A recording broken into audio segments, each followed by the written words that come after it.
Jadi hari ini tanggal 13 hari Kamis tahun 2025.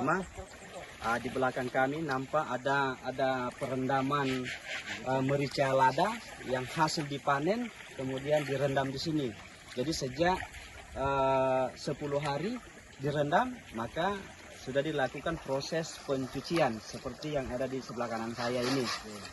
Jadi saya sebagai petani muda Loyha Raya mengingat bahwa di wilayah perkebunan kami adalah wilayah konsesi PT Pale, di mana keterlanjuran kami sudah menguasai lapangan dan melakukan pertanian itu sudah 10 sampai 30 tahun. Jadi saya juga latar belakang seorang sarjana tapi menghilangkan gengsi untuk mau turun langsung melakukan kegiatan pertanian. Tapi melalui komoditi lada ini, alhamdulillah kesejahteraan masyarakat Loyha Raya itu mampu, bahkan jangankan fasilitas hidup, mencetak 2-3 sarjana dalam satu rumah itu mereka berhasil. Olehnya itu di samping saya ini ada beberapa petani muda juga memiliki lahan-lahan kebun seperti saya. Seperti di sebelah kiri saya, nama siapa Pak? Pak Hendra.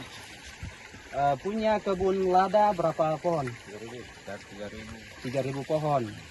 Itu dalam 3.000 pohon bisa menghasilkan berapa ton dalam 1 tahun? 10 ton. Ya, 5 lah. Ya 5, mungkin 5 sampai 6 ton lah ya. Ya. Nah, kemudian Bapak nama siapa? Saya Acong. Acong, umur berapa? 29. 29. Punya kebun merica berapa dia? 2.000. Kurang lebih 2.000. Kemudian di samping saya ini masih muda juga, tapi luar biasa. Salah satu orang yang juga terbanyak mericanya di wilayah Loyha Raya ini. Nama siapa Pak? Pak Suci. Pak Suci. Umur berapa sekarang? 41. Umur 41. Pohon merica punya berapa? 30.000 pohon. Punya 30.000 pohon. Bayangkan masih muda tapi sudah punya 30.000 pohon.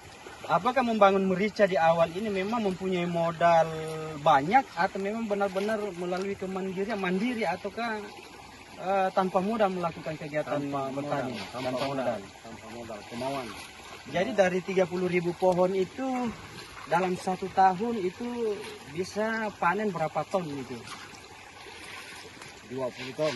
20 ton. Bayangkan 30.000 itu kurang lebih sekitar 20 ton dalam 1 musim. Kemudian di samping saya juga ada salah satu petani milenial juga, anak muda. Nama siapa Pak? Pak Gibran. Pak Gibran. Punya pohon merica berapa? Sekitar 7.000. 7.000. Mungkin itu dari beberapa tempat ya, bukan satu tempat. Nah itulah teman-teman ini adalah semua petani milenial Loyha Raya. Nah di belakang juga ini sebenarnya ada anggota tapi mereka juga mempunyai lahan.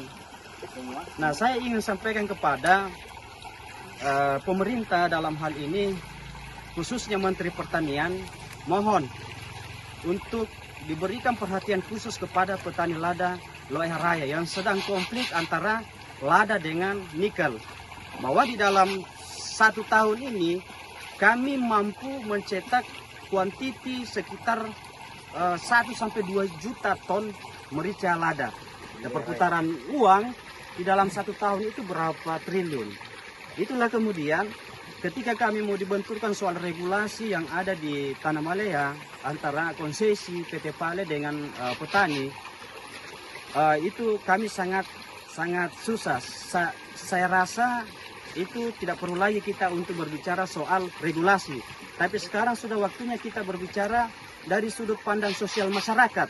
Bahwa kami ini ada keterlanjuran sudah melakukan perambahan wilayah perkebunan. Bukan hanya 1-2 tahun Pak. Jadi kami ini sudah memulai membuka lahan di wilayah konsesi ini itu 1 sampai berjalan 25 tahun. Nah itu saya rasa keterlanjuran itu mohon kami kebijakan dari pemerintah pusat, khususnya di Kementerian Pertanian.